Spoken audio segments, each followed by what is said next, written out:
You ready?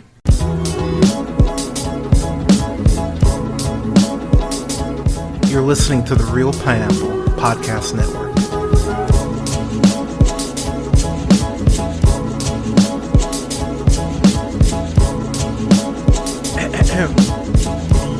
Ladies and gentlemen, this is the Real Pineapple. This is your homeschool host Hunter here.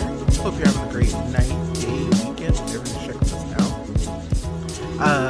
I've got another review for the Real Scary series in Scream Dose, which is written by Kevin Williamson, who of course wrote Scream. This is also directed by Wes Craven. So some interesting stuff about this movie. So in doing my research, I didn't realize that multiple parts of the Scream 2 script were leaked online. And so Wes Craven and company were doing and making adjustments really on the fly, certain days of shooting. And I watched a little interview with Wes Craven about it, and he was fucking pissed about the fact that some people were doing that shit, which you can't blame him. I mean, you'd be fucking mad if someone leaked your hard work. So I mean, I get it, but it was very funny to see him so salty. He was fucking angry. And again, who can blame him? So as actually I haven't mentioned this yet, but if you follow me on Letterboxd, you know this. This is my favorite Scream film. I don't prescribe to the concept that there are perfect films. I just don't think. I think when you say that, you're setting up whoever you're recommending the film to be disappointed. I just think it's too hard to say what people will think universally on anything, let alone art.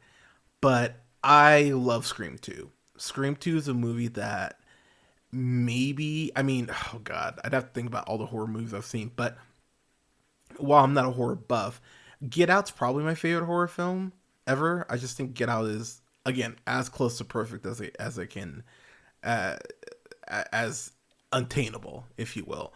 Scream 2's right there. It's probably my 1B. Like, I love this goddamn movie. There's so much about it that just makes me happy, and that makes me go, yep, this is the shit. And I will say, on top of that, Neve Campbell deserved a Best Actress nomination, and David Arquette deserved a Best Supporting Actor nomination.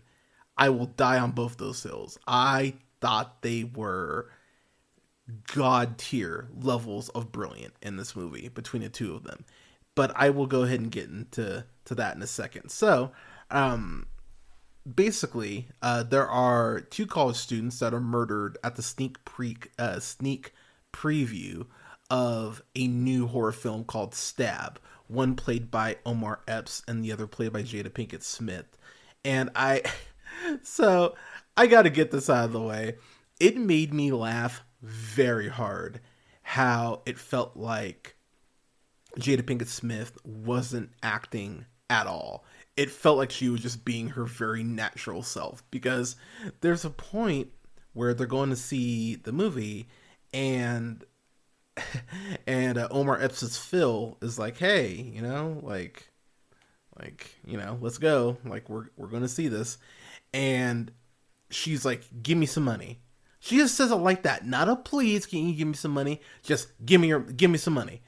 And he goes, I thought you had money. And she goes, I got money. I asked for your money. And I just went, man, that sounds like Jada, like a motherfucker, like, or son's friend fucker in her case.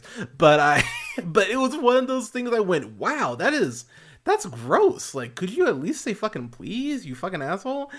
Fucking terrible. But I digress.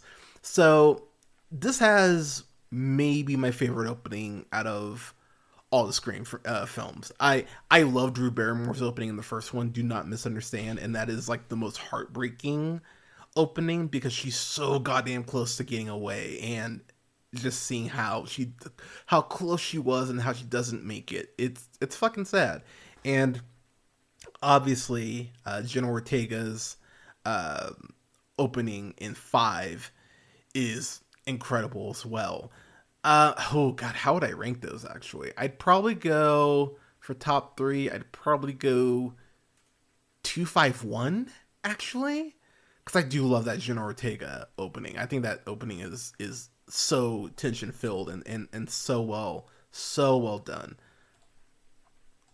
But getting back to the opening here, I have the note written that it disturbs me how Jada Pinkett Smith is talking to Omar Epps and how this is probably a nightly occurrence in the Smith household because Maureen just comes across like a total cunt. Like I was so happy she got killed. I went good. I think you suck. I think you suck anyway. Why would I want you to not get killed? And I will say it's fascinating about how a town embraces the terribleness in the sense of, yeah, they're having the stab, sneak preview, but there are so many people who are traumatized in that town because of Ghostface in Woodsboro, who are wearing stab masks, and it's such a trip to see the lack of self-awareness about what this represents and how gross Hollywood's commercialism really is and how it really knows no bounds at all.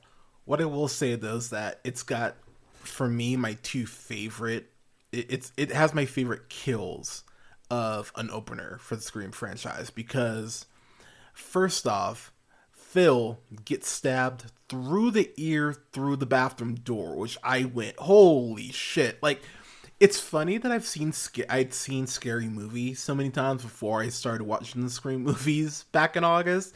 So,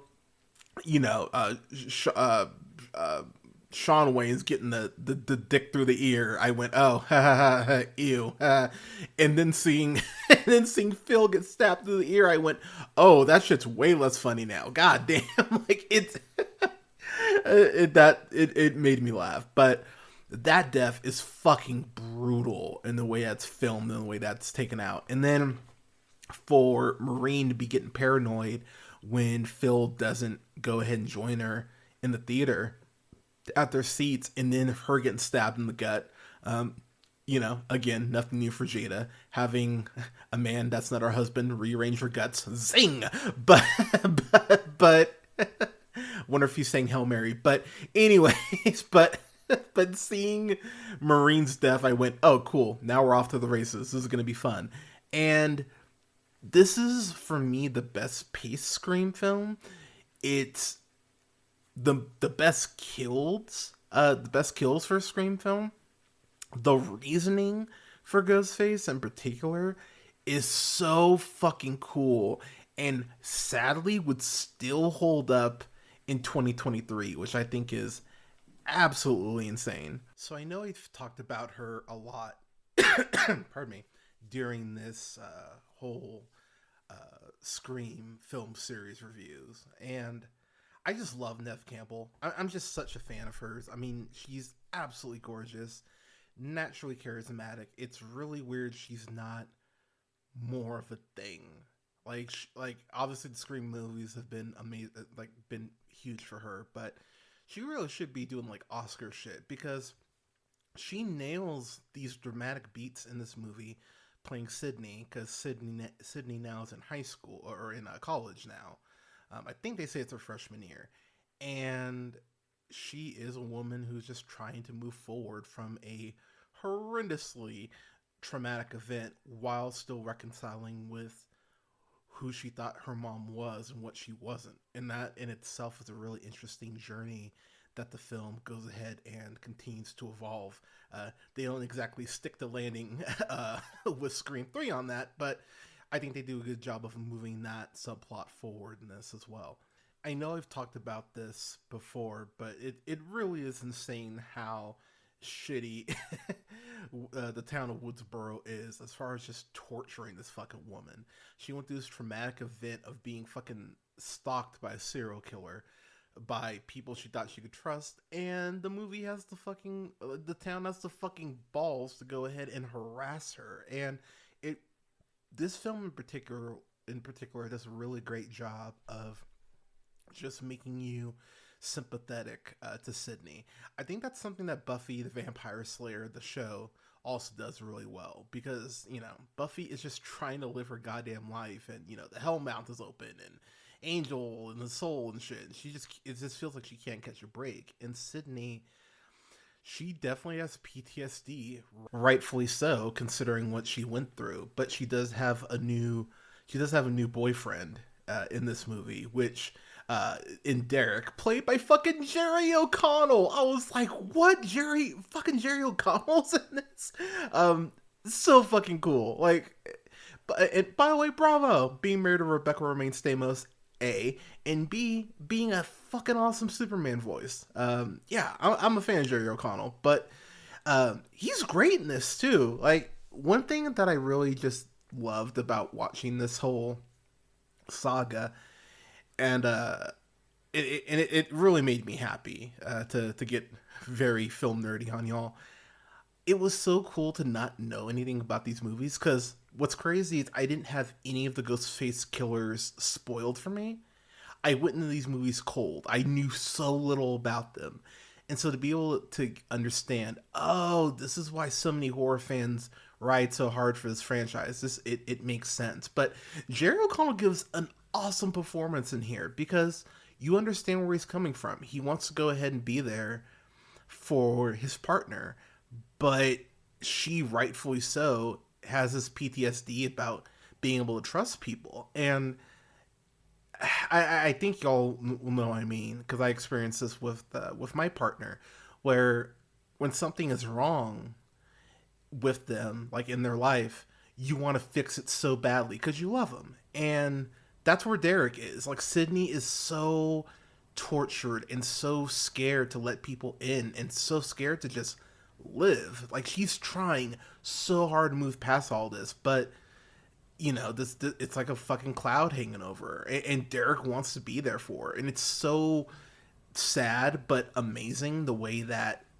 O'Connell and Campbell both play their roles to fucking perfection, honestly. And then you have the whole thing in the back of your head as the audience going, well, the last time she did date a guy, he ended up being Ghostface. Fuck, like, can you ever date again? You know, after going through the events of the first film. It's fascinating the way that the film goes ahead and plays with all these questions and gives you these red herrings that make you go back and forth about who is the person behind the mask this time around.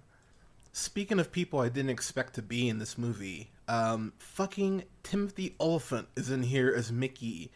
And, okay, so Timothy Olyphant, I, like many of you, remember seeing him in The Boy Next Door. That was my point of reference for him for years. So that would have been, oh my god, when was Girl Next Door? 2004. So I would have been a junior in high school. Oh god, I'm old. But that's my point of reference for him for so long. And then going back and seeing him in this, first off, he's kind of like Paul Rudd, where, yeah, he's gorgeous in this movie. I have a bit of a man crush on Oliphant, I'm not gonna lie. But he was a good looking guy when he's younger, but he actually looks better now that he's older, you know? Like, he's a ridiculously handsome man. He'd be a great Reed Richards. Just throwing that out there, but I digress. But yeah, can we get Oliphant on Star Trek? He'd be a great Star Trek captain. Holy shit. Can we? Yeah, let's do that. Let's make that happen. But Oliphant is kind of the hunter in this movie, in the sense that he is a total film nerd, making all these references, and I just found myself going, oh man, I would be best friends with this motherfucker if I knew this guy in high school or in college. And the moment I felt like that, I went, oh god, he's Ghostface, isn't he? And yeah, the movie makes no qualms about it. He's the main Ghostface in this. And what I really appreciate about the reasoning for why he's Ghostface is it's such a cinema nerd reason. You know, being influenced by the movies, and that's why we have the fucked up thoughts that we have. It's a fascinating notion, because to date myself here, I'm old enough to remember when the first Grand Theft Auto came out, and the whole the video game board, like the the ESFB or whatever. when Hillary Clinton was saying video games are the reason why Columbine and things like that happen, and which, come on, y'all, really, we're still trying to spin that fucking narrative, but him and Randy, played by Jamie Kennedy, who I can't believe, like, the fact that these movies made me like Jamie Kennedy outside of Malibu's Most Wanted, which is fantastic, by the way, and the classic rap song "Rollin' with Saget." I outside of that, I think Jamie Kennedy is goddamn awful. Like, Son of the Mask is one of the worst sequels ever made. At some point, I'm going to review Son of the Mask because I remember seeing it when I was a kid and even thinking, God, this is bullshit. but Randy and Mickey have this incredible conversation about life imitating art, and it's some of my favorite dialogue in the whole series. And it's a fascinating chess match between the two of them. And I could never prove this, obviously, but I think there's a small part of Randy, given how smart he is and how familiar he is with horror tropes, that Mickey's at least on his radar for being Ghostface. And it's a really interesting juxtaposition that they have having that conversation. Also, Timothy Olyphant kind of looks like a handsome freakazoid in this movie, which made me laugh really hard. When you see the hair, you'll know what I'm talking about. So I do have to talk about Courtney Cox, because I feel like Courtney Cox is one of those actresses who Cougar Town is horribly underrated, by the way. I would just like to throw that out there. But between Cougar Town and, like, she's great on there. She did this FX show Dirt that I think a lot of people forget about. Dirt was a fun show. I was actually really bummed when they canceled that. But yeah, Cougar Town's fucking amazing. And I've heard Shining Vale is really good. I haven't gotten around to watching it, but that's on the list. But I'm a huge Courtney Cox fan. And what's amazing about Gail is she's such a bitch. She's such a bitch. And after going through this insane experience being hunted by a serial killer, you would think that she would understand to not poke the bear and maybe not do this type of journalism, but she doubles down on it. And that's where it's so fascinating to see how much she sucks, because it speaks to the not just the commercialism of things like this, but the way that we fantasize and the way that we go ahead and we elevate these serial killers. How, she has a tell-all book that's coming out about it. That's going to go ahead and really make her an even more prominent news voice. And unfortunately, this is how a lot of people do it. Some people start on TikTok talking about how, women shouldn't have abortion rights, and then a year later they're working for Fox News. Like, people love to go ahead and be a piece of shit, because unfortunately that's what fast tracks a lot of people. Once Sydney is aware that there's a new Ghostface on the loose, it's so funny how quickly Gail's like, "Oh my God, we went through that tragic event. That was so tragic. Thank God we survived. Oh, so there's a new person who's Ghostface." And it's amazing. The lack of shame, honestly, is borderline inspired, because her give a fuck meter is just broken, and she just does not give a shit. But oh my God, it's so funny how quickly that switch flips from somewhat sympathetic person that you might like right back into being a newswoman, where as long as she gets the story, that's all she fucking cares about. It's amazing how she just turns back into that person. And Sydney has maybe my favorite burn in the whole series here. She's flat out goes, "You're a money-hungry, fame-seeking, and forgive me for saying, mediocre writer who's got a cold storage shed where her heart should be." I was like, God damn! And again, she's not wrong. Actually, wait, is that Dewey who says that to her? It might be Dewey who says that to her. I'm gonna get to David Arquette in a second, because let me see. I can't remember if that's actually Sid or if that's Dewey. I think it is Dewey actually who says that. So actually that leads in perfectly to David Arquette. So first off, Savage fucking line. Fucking savage line. And the way that Arquette delivers it is just fucking perfection. But something that I really love about Dewey this time around is that him and Gale's relationship is more complicated because they have a foundation as far as going through some shit before, you know, and but this time the situation being even more dire. And in particular, Dewey has a confidence about him realizing that, yeah, I had a thing for Gale. It's kind of like when you have a thing for someone and maybe they just blow you off and you go, oh, all right, cool, I'm gonna do my own thing, and then they want you. The way that Dewey comes across, he comes across more confident, he comes across more charming, he comes across more capable, and that was really something that I loved about Arquette here, and the way that he is really the one above all else giving it to Gale, phrasing, but the way that he is checking her on the fact that, look, Sydney is trying to live her life, and you keep bringing this shit back up to the surface. Yeah, she's dealing with this horrible situation with Ghostface again, but she doesn't need you there to act as a multiplier for her stress and her anguish. And it's really great the way that Dewey checks Gale, and Gale Gale likes it. Like she'll act all offended, but Gale is very much in her brat mode here, where she's like, "Oh no, like no, go do it again." But Arquette just nails this, and rewatching it, I was sitting there going, "Man, this really does feel like an Oscar, like a Best Supporting Actor worthy performance." And again, I know that the Academy hates horror, but goddamn, if there's a time in the '90s to definitely have elevated a horror movie into the Oscar consideration and the Oscar discussion, it should have been Scream 2, because this just it works in a way that I really don't think people give enough credit for.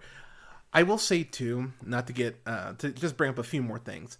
Randy's death in this movie fucking broke my heart, and that is a credit to the film itself. Dewey's death in Scream 5 is just the most depressing goddamn thing. It still makes me angry that that happened. But Randy's death, because Randy was so much almost like the Agent Coulson of the Scream movies, where he was very much like kind of like the audience, and the way that he wove throughout the friend group as far as keeping everyone informed about what could potentially be coming because these horror tropes was a really fun, engaging thing that made him feel important. And so not only to see him killed, but to see him killed in broad daylight in the way that he was, that's something that the movies in particular get better about doing as the films go on, is kind of reminding you that, hey, just because it's daytime doesn't mean Ghostface won't kill your ass. And I really appreciate that. But the kill of Randy is fucking depressing, and it really made me mad. I have to give the film credit for actually making me pissed off that Jamie Kennedy, of all people, fucking got killed. It kind of would have been like if I cared about Paris Hilton getting killed in the House of Wax, and the only reason I know that is because I haven't even seen the fucking movie, but I just know that everyone that I talked to saw it. That was the first thing they bring up. They're like, "Oh man, Paris Hilton gets killed in it. That's fucking awesome." And I was like, "God damn!" Like, I know The Simple Life sucks, but whew. I am gonna bring up one more kill before I wrap this up. Cece, who is played by Sarah Michelle Gellar. I fucking love Sarah Michelle Gellar. I'm such a fan of hers. Obviously, I know what she did last summer.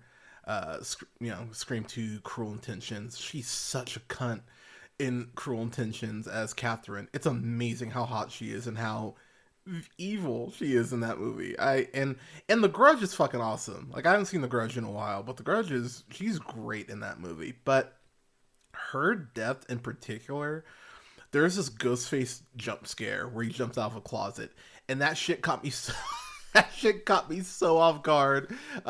Scared the absolute hell out of me.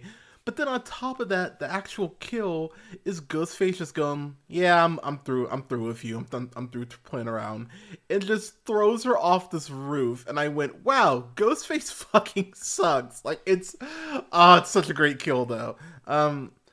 I getting my final thoughts here. This is legitimately one of my favorite horror movies ever. I love this movie. It's my favorite of the saga. I I have so much fun with this movie, and the realization of Mickey being the main ghost face, and then something that you find out about her mom, which I'll leave that. But the fact of the matter is, oh yeah, and I didn't even mention Lieb Schreiber's Cotton Weary, which is there's a fun subplot with his character that I really like. Um, this movie just keeps the red herrings in rhythm in a way that I went, man, I'm actually going back and forth thinking about who Ghostface is. I pretty much had Oliphant pegged, but every so often they would throw something in there that'd go, wait, no, it's still Oliphant. Like, but it would make me second guess, and I have to give the movie a lot of credit for that.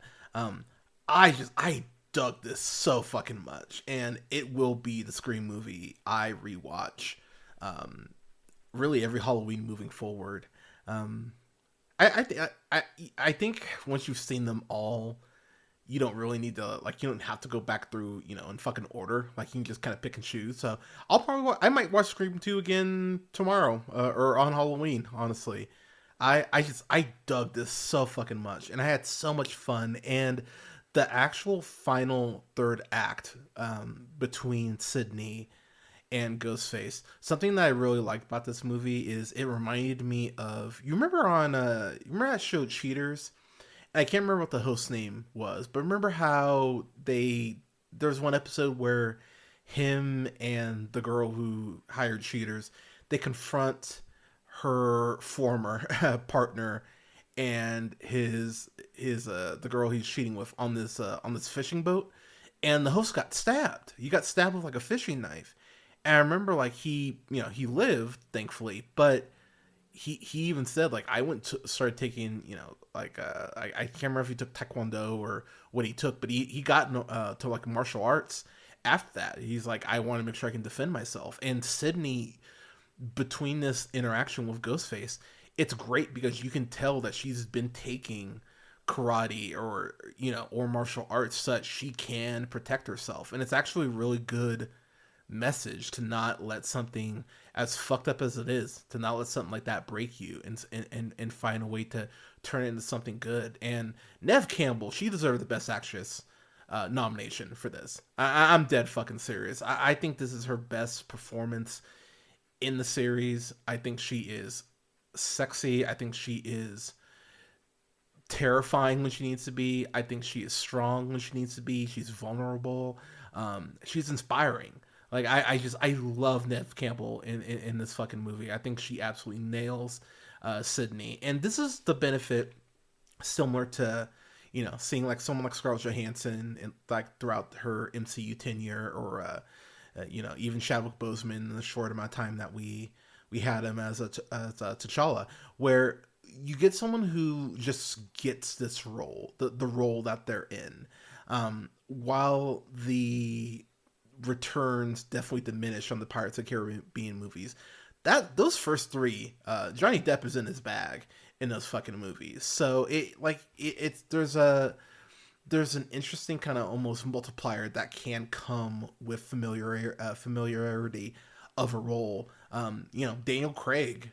By the time we get to Skyfall, he's fucking awesome as Bond in Skyfall. That's peak Craig, and even No Time to Die.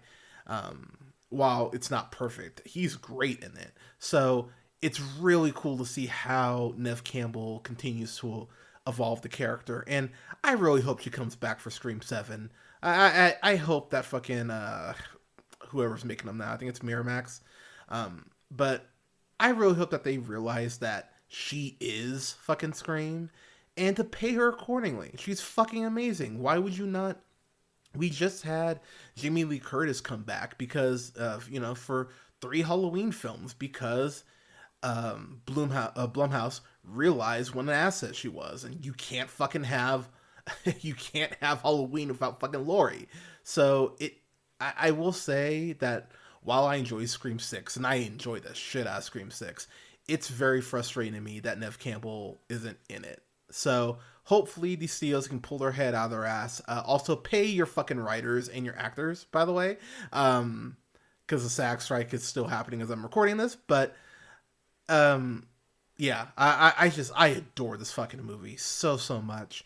This is a fan fucking tastic of the highest degree. Like I said, probably my second favorite horror film ever, behind Get Out. I love this movie.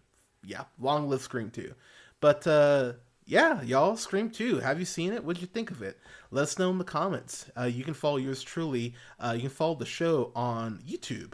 Just go ahead and search The Real Pineapple. You can follow me on Blue Sky at realpineapple.bsky.social. Got a question for the show? Got a review request? Let me know. Go ahead and shoot me an email. Shoot me an email at jhunter@therealpineapple.com. That's REEL Pineapple. You can follow me on TikTok at jhunterrealpineapple. Follow me on Letterboxd at Black Shazam. And then go ahead and subscribe to the podcast, like, share, and rate it. It definitely helps us out. You can find us on SoundCloud, Apple, Google Podcasts, Podbean, Stitcher, iHeartRadio, Spotify, Amazon Music, TuneUp, and Samsung Podcasts, to name a few, at The Real Pineapple. Thank you so much for listening, everyone.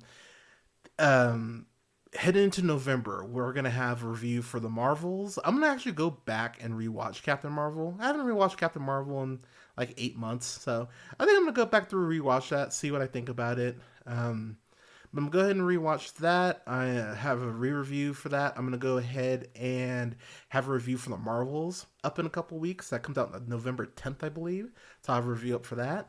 I'll have a review up here soon for Killers of the Flower Moon. I think I'll probably get a screener for it. Otherwise, I'm waiting till it hits Apple TV Plus, because I'm sorry, y'all, it's like 31 degrees here. I'm not going out to the theater if I don't need to, let alone for a 3.5 hour fucking long film. But gonna have reviews up for those. Gonna have a review up for Invincible Season 1 and Season 2 here in the next couple weeks. I'm really excited to actually watch Invincible. I haven't gotten to it yet.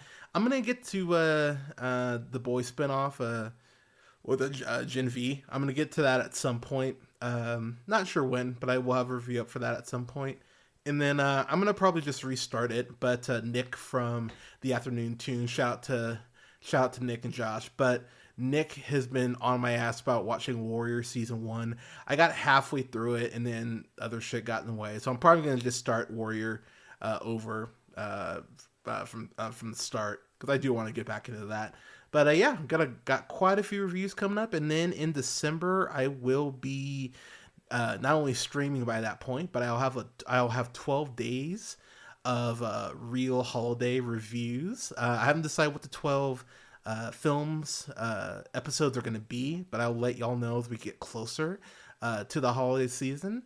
And I'm going to be hopping on Twitch here. By the time you listen to this, it should be Halloween, so I might be on Halloween night. If I am, I will share it out on socials, but I will be hopping on at the very latest this upcoming week. So by the time you hear this, it'll be November. So I'll be probably going live maybe next weekend at the latest, but I will keep y'all updated on that. But everyone, thank you so much for listening. Stay safe, take care of each other.